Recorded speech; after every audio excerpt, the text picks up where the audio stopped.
नमस्कार। दिव्य योगासन की तरफ से आपका हार्दिक स्वागत है। आज हम माता कुष्मांडा साधना की चर्चा करेंगे और जानने की कोशिश करेंगे कि इस साधना के द्वारा हम अपने जीवन में लाभ कैसे प्राप्त करें।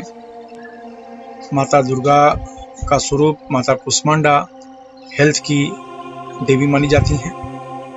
मनुष्य अपने जीवन में सब सुख प्राप्त कर ले, दुनिया भर का भौतिक सुख अगर मनुष्य के पास हो, लेकिन अगर वह उसका उपयोग कर सकता है तो वह सिर्फ उसकी हेल्थ की वजह से ही उस सुख का उपयोग कर सकता है।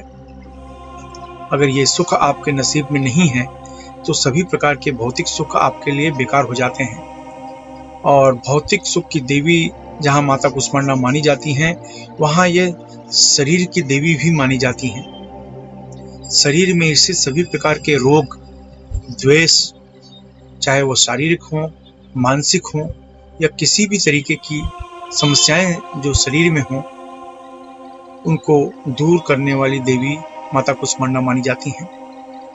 वैसे इनकी साधना से अनेकों लाभ मिलते हैं। मान सम्मान की प्राप्ति होती है, रोग धीरे धीरे नष्ट होने लगते हैं, रोग प्रतिरोधक क्षमता बढ़ने लगती है, आकर्षण क्षमता बढ़नी शुरू हो जाती है, चेहरे पर तेज बढ़ने लगता है, एक जबरदस्त कॉन्फिडेंस पावर आना शुरू हो जाता है और आपके अंदर पॉजिटिव थिंकिंग बढ़ने की वजह से आप जिस भी कार्य में हैं, जिस भी क्षेत्र में हैं, उसमें आप तरक्की करने लगते हैं। तो तरक्की का आधार ही है आपका हेल्थ होता है। जब आपकी बीमारियां, जब आपकी समस्याएं धीरे धीरे ठीक होने शुरू हो जाते हैं तो चेहरे पर तेज बढ़ता है और आपको अपने कार्य में मन लगाने में आसानी होती है।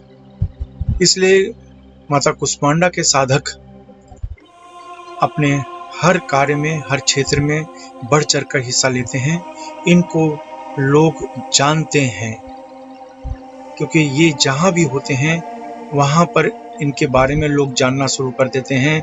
ये फेम जिसको कहते हैं, प्रसिद्ध माने जाते हैं। लोगों में अपनी योग्यता का अनुभव ये स्वयं कराते हैं। इसकी वजह से लोग अपने आप ही इनकी तरफ आकर्षित होने शुरू हो जाते हैं।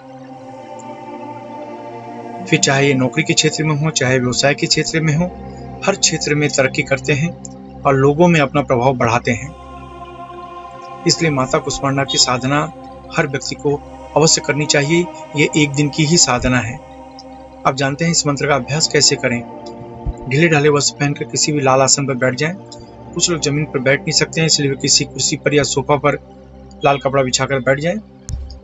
अब अपने आगे चक्र पर यानी दोनों आंखों के बीच में ध्यान देते हुए कुष्मांडा मंत्र ओम ह्रीं दुर्गे कुष्मांडे ह्रीं स्वाहा, ओम ह्रीं दुर्गे कुष्मांडे ह्रीं स्वाहा, इस मंत्र का उपांशु जाप करना है, यानी धीमी आवाज में जाप करना है। आपकी कोशिश होनी चाहिए कि आपकी आवाज आपके कमरे से बाहर न जाने पाए। इस मंत्र का 21 माला आपको जाप करना है। 21 माला जाप करने के बाद दूसरे दिन किसी को फल या भोजन का दान कर दें। कुंवारी कन्या को भोजन कराएंगे तो लाभ ज्यादा मिलेगा आपको। याद रखें, पैसे दान न करें। यह एक दिन का प्रयोग है। इस मंत्र को किसी भी शुक्ल पक्ष की चतुर्थी, रवि पुष्य नक्षत्र, ग्रहण, दिवाली, नवरात्रि या किसी भी मंगलवार से शुरू कर सकते हैं। आपको जरूरी नियम, अपनी पूरी श्रद्धा बनाए रखें। इस मंत्र को गृहस्थ या सन्यासी कोई भी जाप कर सकता है। 18 वर्ष के ऊपर कोई भी स्त्री पुरुष इस मंत्र का अभ्यास कर सकता है। अभ्यास में दीक्षा की जरूरत इसलिए नहीं होती क्योंकि आप अपने आगे चक्र पर ध्यान देकर मंत्र जपते हैं। इस मंत्र से शरीर में अत्यधिक गर्मी पैदा होती है, इसलिए ढीले ढाले वस्त्र पहनकर अभ्यास करें। महिलाओं को सम्मान दें। पति पत्नी मिलकर अगर इस मंत्र का अभ्यास करें तो कई गुना ज्यादा लाभ मिलेगा। अगर आप नौकरी कर रहे हैं, बेरोजगार हैं या विद्यार्थी हैं, गृहिणी हैं, तो इस मंत्र को पूर्व दिशा की तरफ मुंह करके जपना चाहिए। अगर आप व्यापार कर रहे हैं, कला के क्षेत्र में हैं, तो इस मंत्र को पश्चिम दिशा की तरफ मुंह करके जपना चाहिए। अगर आप लॉटरी, सट्टा, शेयर मार्केट से जुड़े हैं, बैंकिंग क्षेत्र, मेडिकल क्षेत्र, होटल के व्यवसाय के क्षेत्र में हैं, तो इस मंत्र को उत्तर दिशा की तरफ मुंह करके जपना चाहिए। अगर आप जमीन खरीदने बेचने का कार्य करते हैं, खेती का कार्य, लोहा, कोयला, चमड़ा तथा तेल के क्षेत्र में, या कोई ऐसा कार्य करते हैं जिसमें आपको ब्रोकरेज यानी दलाली लेनी पड़ती हो या देनी पड़ती हो, तो इस मंत्र को दक्षिण दिशा की तरफ मुंह करके जपना चाहिए। इस मंत्र का जाप 18 वर्ष के ऊपर कोई भी स्त्री पुरुष कर सकता है। याद रखें, जब भी आप कोई अच्छे कार्य की शुरुआत करते हैं तो तुरंत कोई न कोई अड़चने आनी शुरू हो जाती है, इसलिए प्रबल संकल्प के साथ अभ्यास करें। इस मंत्र का जाप सूर्यास्त के बाद करें तो लाभ ज्यादा मिलेगा। धूम्रपान, मद्यपान, व्यसन, मांसाहार से बचें। ब्रह्मचर्य का सख्ती से पालन करें। मासिक धर्म में महिलाएं इस अभ्यास को नहीं कर सकती।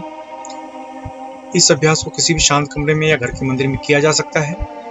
अभ्यास समाप्त होने के बाद अश्विनी या वज्रली मुद्रा अवश्य अपनानी चाहिए। ये मुद्रा आपको ब्रह्मचर्य का पालन करने में मदद करती है।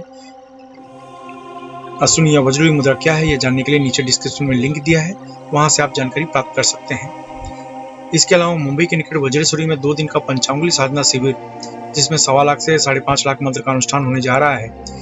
यह साधना उनके लिए बहुत जरूरी है जो ज्योतिष के क्षेत्र में है, तंत्र के क्षेत्र में है, मंत्र के क्षेत्र में है या किसी भी विधि से उपचार कर रहे हो।